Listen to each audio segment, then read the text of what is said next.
Hello, everyone. It's Micah. Happy New Year. This is the first episode of Work in Progress of 2025. And I'm trying to start off the year right by making sure I'm recording a video. So today and henceforth, I intend on summarizing on the first day of the month what I accomplished in the prior month and attempt to synthesize some of the information that I gathered, some of the stuff that I've listened to and experienced for that month.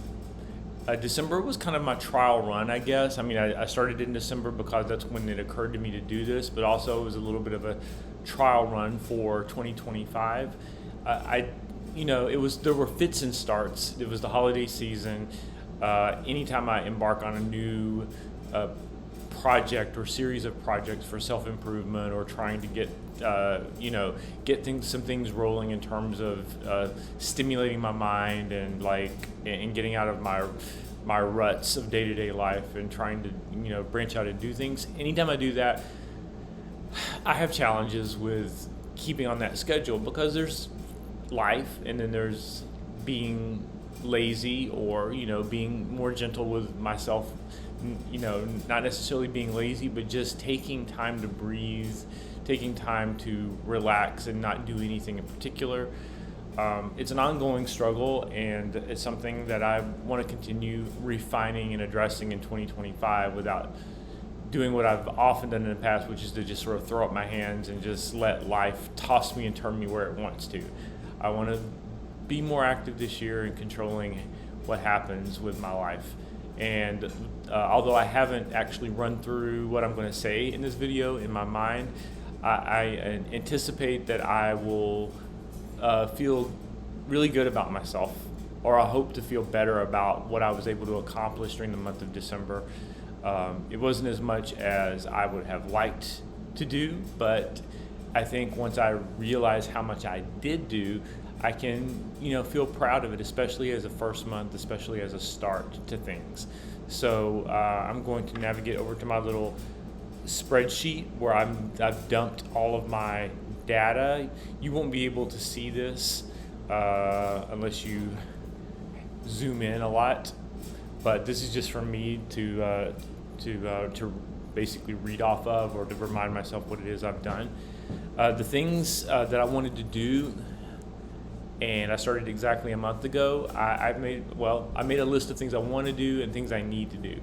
I've not looked at the things I need to do. I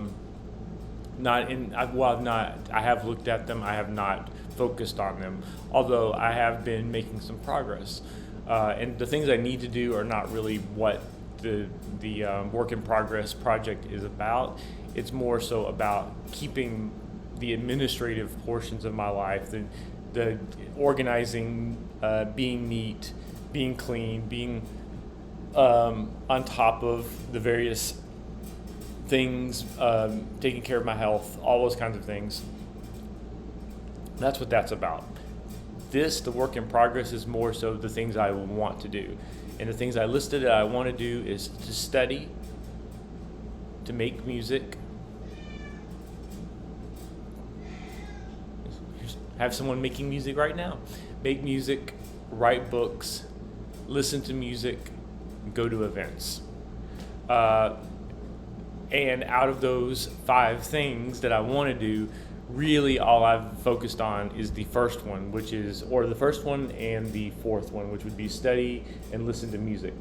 I have not made music, unless you count the 1 or 2 notes that I performed on my brand new flute. That was one of my Christmas presents, a very unexpected gift from my partner. I mentioned in a very offhand way that I would like to play an instrument, and the only instrument I've ever played, aside from noodling with a keyboard, it was the flute, which I played during 5th grade. So he actually bought me a flute. So the making music part is he inadvertently helped me out with getting a little bit of a head start on that. Making music is not something that I ever expect to be good at, but it's something I've always kind of felt that I wanted to do that I felt like would be a really great thing. I've written songs. I feel like I have a good melodic sense in my head. I can't give voice to those things. I'm not a good singer, and I've not really displayed any proficiency, any natural proficiency for any musical instrument of any sort. But maybe with some practice, I can zhuzh. That's not the right. Zhuzhing means to like arrange something just so that it like pops.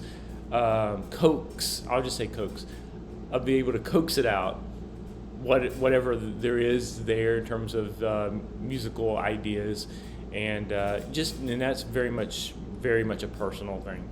But so anyway, I have not made music. I have not gotten around to writing books, and I didn't really go to any events in December. That's income dependent, and one great thing that I know is going to happen in the new year is that in 2 weeks, as long as everything holds together, I will be selling a piece of property that I own, which has been an immense financial burden for me for the past year, and has kept me from, having the latitude to spend money on things like discretionary things like going to events, like concerts, museums, that type of thing, and that's where that comes in.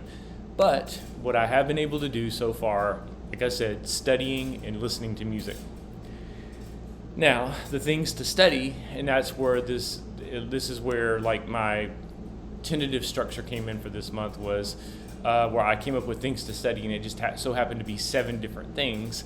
And so that gave me the idea of trying to tackle one each day of the week. Now, I stayed on this roughly for 2 weeks, but it's kind of gotten very scattered at this point, which I don't mind. There's no hard and fast rule that I have to do a certain thing on Monday or a certain thing on Tuesday. But I tend to work better when I kind of have a little bit of a structure in place, not too much. And that's another thing I have to moderate for myself. Now, what did I actually do? So, one thing I did this month is I listened to a lot of audiobooks. That's part of my studying. There's this wonderful Audible podcast series, and I say wonderful in the sense that there's a lot of it. I haven't found the individual podcast to necessarily be of consistent quality, but just the idea that it's there as a resource. It's great. It's classic literature, and there's over 1,100 episodes of it, so I'm not ever going to be able to listen to all of them. But I have, just as a matter of widening my horizons, I've started in just going through one by one and listening to these audiobooks. These have no relationship to my personal interests. I'm not picking things off that are on any sort of checklist that I've made up for myself. This is more or less random from my perspective. It's sequentially through the podcast. But this month I listened to The Maid of Maiden Lane by Amelia E. Barr, the autobiography of Benjamin Franklin by Benjamin Franklin, and to some degree his son, and The Art of Dying Well by St. Robert Bellarmine, I'm not sure which. Those are the 3 books that I made it through this month. You know what? But prior to December, I did listen to a adaptation of Alice in Wonderland, or not Alice in Wonderland per se, but the Alice series of books by Lewis Carroll, adapted for a stage, and I found that to be it was interesting, a little bizarre, but interesting, and I didn't, and it sort of got me acquainted with the theater movements of the early 20th century. Maid of Maiden Lane by Amelia E. Barr, I found it a very sort of formal romance novel from the early 19th century. It did put me in the mind of Dickens, because that's really the only author that I've read extensively from that general time period.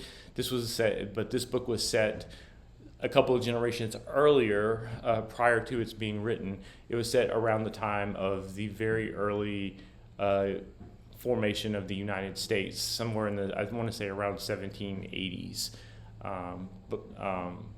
before the capital had moved to Washington, D.C. And so it's set in not colonial because it is right after the U.S. became a country and declared independence.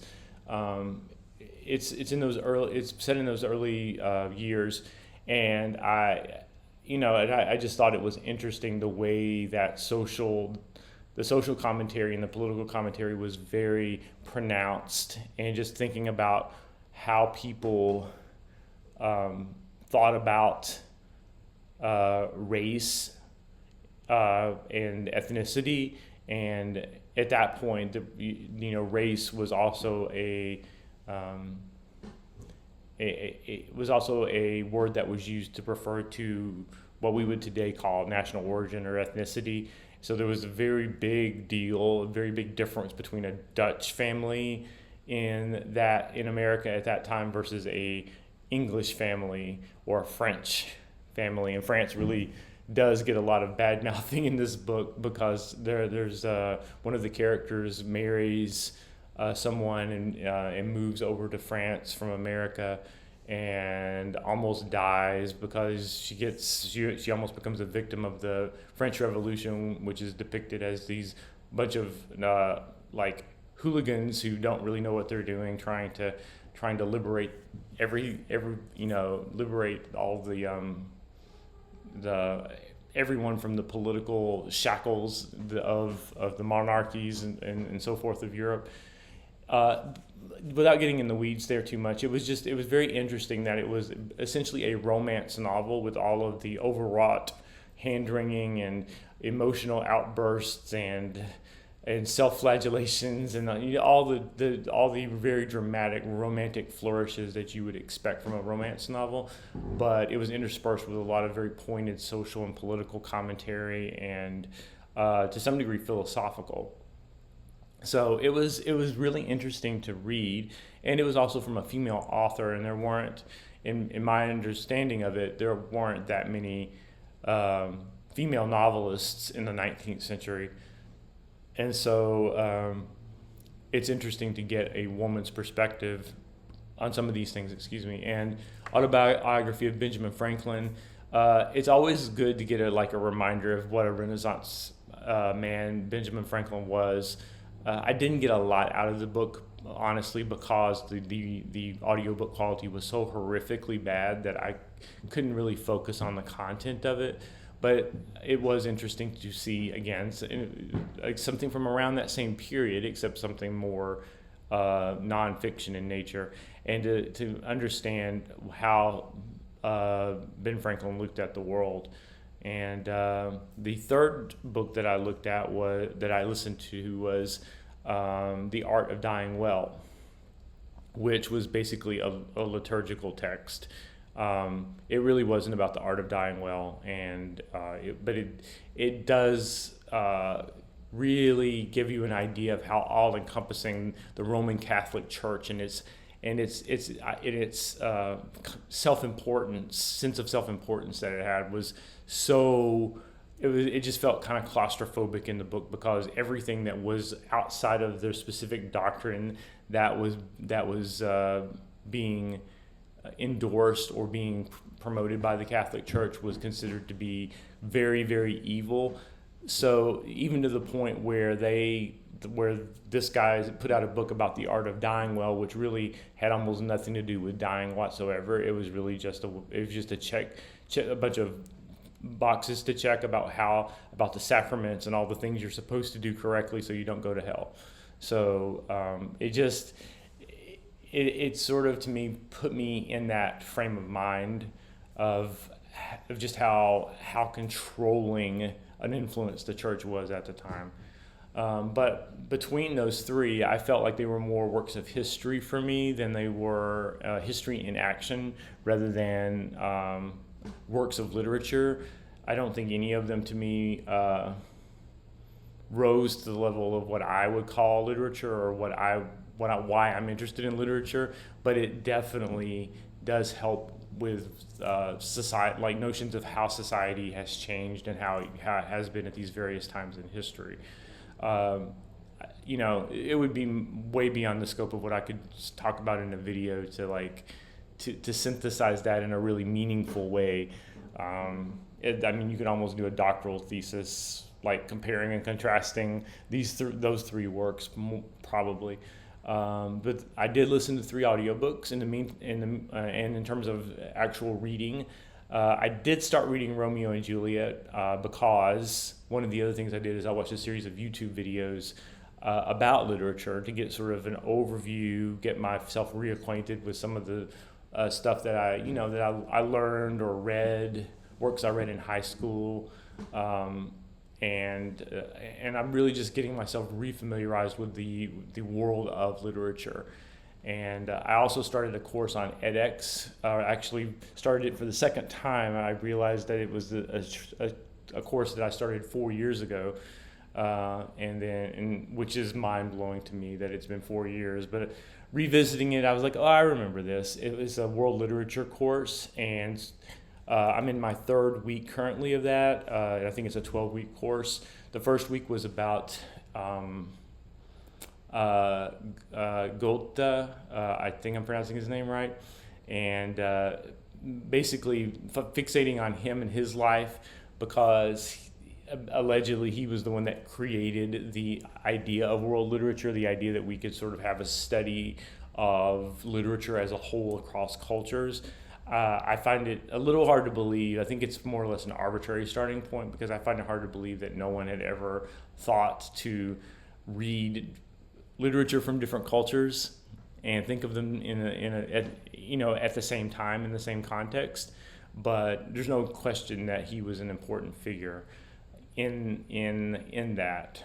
The second week was about the Epic of Gilgamesh, which 4 years ago I did dive in and read a pretty big chunk of that. This time I just read the materials in the course, the history around it, a little bit of the literary summary and lecture around it. I have no interest in going back and trying to read that again, because it's all very fragmentary. It's very difficult to read, full of like footnotes to try to explain what things meant in the text. It's beyond the sort of depth that I want to go into for that. And the third week, this week is, did I start the third week? I did not. I have not started the third week. That's this week, and we'll talk about that when I get to it. So in terms of literature, 3 audiobooks, a course in literature, a lot of videos on YouTube around literature. I feel pretty good about what I've done, and can definitely do more. In terms of actual reading that I've been doing, I didn't do a lot of actual reading, which I want to increase that. But I am reading a book, and have been reading a book for like 2 or 3 years now. The original Bible, I guess, of urban planning of the past couple of generations, which is The Life and Death of Great American Cities by Jane Jacobs. She has such a biting wit in this book. She just seems over everything. She really takes the presumed experts of urban planning to task in this book for making a bunch of unscientific assumptions about how things should be in a city. And her basic thesis is that cities are messy, vibrant organisms, and the more you try to regulate them and make them cookie cutter, the more damage that you do. And the more you try to prioritize things like running massive highways or large thoroughfares, the more you try to do these things to cities, the more you basically tear them apart. And the more you can't just build a big square that's big and pretty for everyone to look at, and then build the residential pieces out here separate from that and make that a separate piece. Cities thrive on having multiple uses in close proximity, overlapping, with different things taking precedence at different times of day, naturally staggering traffic patterns and the uses of the streets. It's stuff that once she says it makes a lot of sense, but there's people who are more so like OCD about it, or they're more about arranging things in order than they are about thinking about how people really live their lives and how how society actually thrives, which is based on the fact that you don't do one part of your life in one place and then go over to another place and do another part of your life. Things sort of happen in a more organic, messy way, and you have to kind of allow for that. And if you don't, you're just gonna, you're gonna, it's sort of like being so brittle that it breaks, as opposed to being flexible and being able to. Well, that's just the metaphor that just came to mind for that. So we'll just leave that there. Anyway, I'm almost finished with her book now. It's a great book. It's just that, like I said, lack of focus, life getting in the way, so on and so forth. One of the things that I want to look at in some detail is urban planning, because I live in the middle of what I consider to be basically an urban planning mess here in Atlanta. I feel like the current mayor is thinking critically about doing things about that, but I do think that there's wonky things about the way that Atlanta is laid out, and how certain districts are very underused and some districts are, and it just doesn't seem like an efficient way for a city to run in terms of providing spaces for people to live their lives. It just doesn't read as a vibrant city in many ways. The parts of the city that I'm exposed to, and I would just really want to, dip my toes into the theory behind that, and maybe at some point, if I feel like I have enough to contribute, maybe I can, take my ideas somewhere, at least to my local council person. Other thing that I've done this month is I've listened to some pop culture podcasts, really just to get myself acquainted. There's no real summary statement I can make about that. I'm just trying to get back into the stream of like, where is pop culture consciousness as of right now, and I feel like this is something that I need to know about. I need to understand what is the pulse of the moment in order to kind of meaningfully connect that to the things that I'm seeing from the other things that I'm reading and studying about. What else have I done? I did one and a half sections in an algebra textbook. That's something else I want to do. I want to do more like textbook style work, things with math and science, with really, really deep dive technical specific knowledge, things that really stimulate my brain and make me understand things that most people would consider to be school subjects. I really have a thing for that, and I got a little bit of that done at the beginning of the month, but haven't gotten back to it. And the other thing I've done this month is I've listened to quite a bit of music. This month I've listened to the entire discographies of, minus outliers like individual singles or like collaborations or what have you, but in terms of major album and EP output, I've listened to the entire discographies of Billie Eilish, Ciara, and The Dream. And three artists that I consider to be in my list of favorite artists, but artists that I hadn't actually taken the time to listen to all of their music.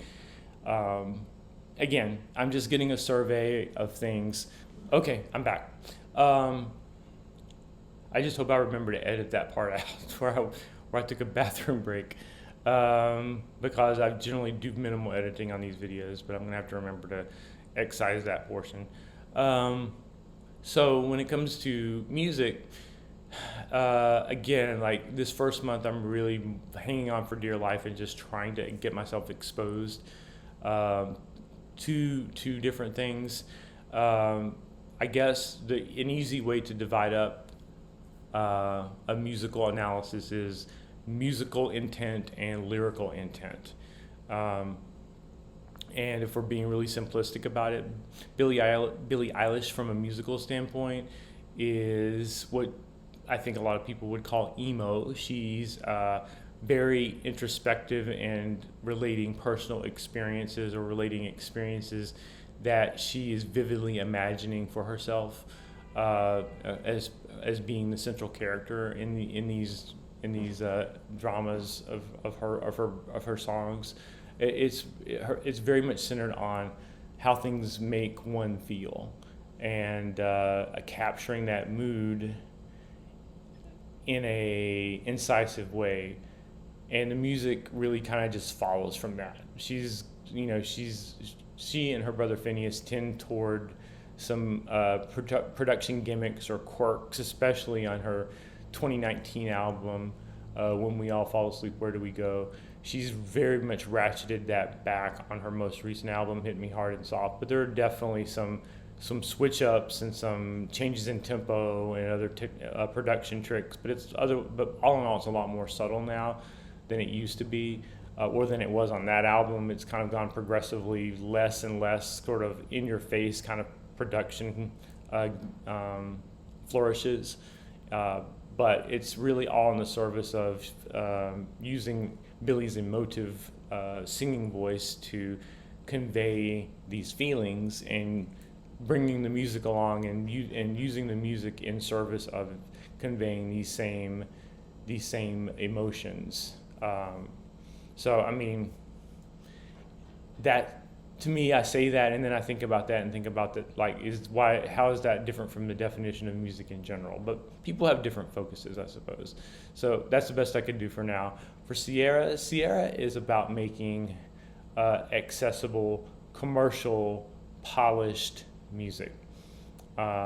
She definitely explores different feelings or attitudes, but her music is much more presentational.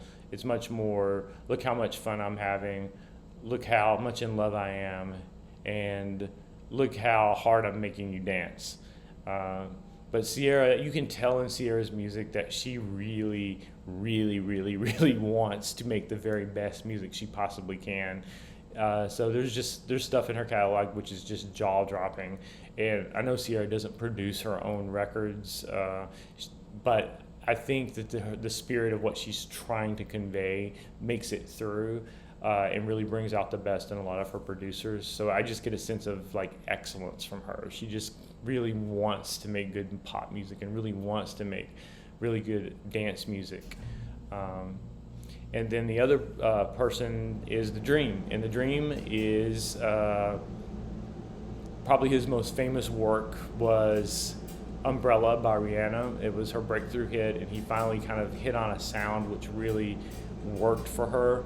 And in his own work, he has a couple of very distinct trademarks in his music. He's completely electronic. I don't know that I've ever heard an acoustic instrument in any of his stuff, because he likes to do all of his own music. So he's doing it all electronically. He loves a good beat. Like it's very important for him, I can tell, to have the beat be really, really deep dish and hearty and like memorable. And he likes repetition. I mean, the most important or the most memorable part of Umbrella, of course, was the Ella, Ella, Ella. And that's very much his style. Like over and over again in his music, you'll see him do something, and then whereas it may sound like to any other artist, they would just leave it where it is and just do it once. The Dream's philosophy is, why do it once if something sounds good, why would you just do it once? And he'll like hammer it home and do it like 4 and 5 and 6 and 7 and 8 times in a row. And it's really fun to see someone who's not afraid to use the natural hypnotic power of repetition in music. He does not shy away from that. Whereas someone else might be thinking, someone's going to think I'm just filling space, filling up the record with just looping the same thing over and over again. But he is completely unself-conscious about that, and it's really freeing for him, because repetition in my mind, I mean, especially after listening to a lot his entire discography, it makes me think repetition is way underused in music because it's a simple and effective way of hammering your point home. So I would definitely say repetition and a focus on having really, really good rhythms and beats is his priority. From a lyrical standpoint, Dream is very much, a lot of his music is very centered on sex. But he's a huge Prince fan, and I think that comes out in his music because even though he's talking about sex, you get the feeling that he's got a broader perspective on what he's talking about than just listing off different carnal things. It's almost like he's using sex as a metaphor for all of life's desires. And his songs are also very epic in the way that he turns the knobs, he uses the most dramatic effects in the studio to make everything sound really, really important. His music almost sounds claustrophobic at times. There's so much intensity in density. There's such a rich layering of sounds. He very much fills up the auditory space with his music. So I'm a really big fan of his. It did, like, listening to all 10, I think, of his records, however many there are. It did get a little bit too much of any one thing can get to you, can be a lot. And for the middle part of his career, there was a section of his career where he really didn't move much sonically. So the songs were definitely distinct from each other. He wasn't necessarily copying himself, but there was lots of similarities in the way that they sounded because he's using the same instrumentation. And that's true of any artist. Most any artist, generally you're going to, unless you're a huge fan, you might get a little bit fatigued listening to the same types of sounds over and over. But I will say that his last record, the Sex Tape 4, from 2020, was his best work. It was really, it's like he was very inspired by something to do different things with his voice and his arrangements. Like, it seems like the most inspired, like, lively record of his career. I think that's probably, aside from his first record, which was a huge hit back in 2007, Love Hate, I would say that Sex Tape 4 is probably my favorite out of all of his records. And a close third would be Genesis from 2016, which apparently was conceived as a soundtrack for a mini movie, which was supposed to be premiering on Tidal, but like I did some searches and I can't find where the actual movie was released. But I really want to see it because the album behind it is very dramatic, and it's the most cohesive and the most, like, it's almost like a rock musical or I guess I should say R&B musical kind of format, from the way that the different emotions kind of cascade in and out and progress throughout the record. So those would be my favorites.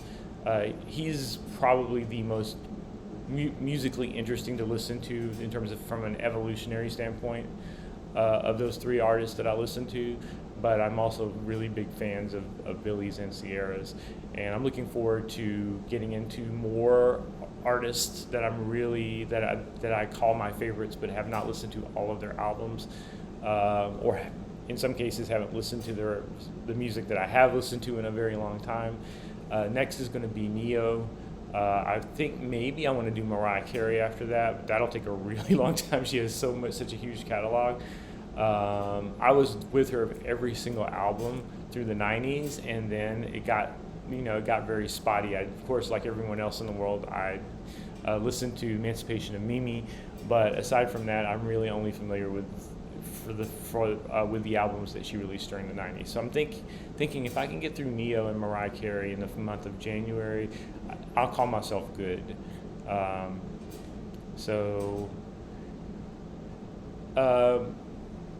all in all, December for a first month, not too bad. I feel like I've done a decent amount. 3 artist discographies, 3 audiobooks, a whole bunch of YouTube videos on literature, started a course, an online course on literature,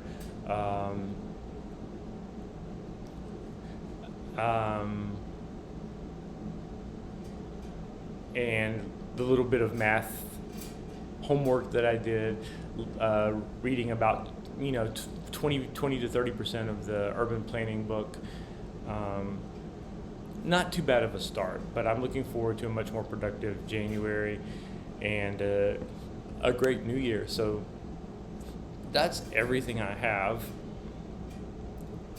and I hope to have more updates across the month until the next episode.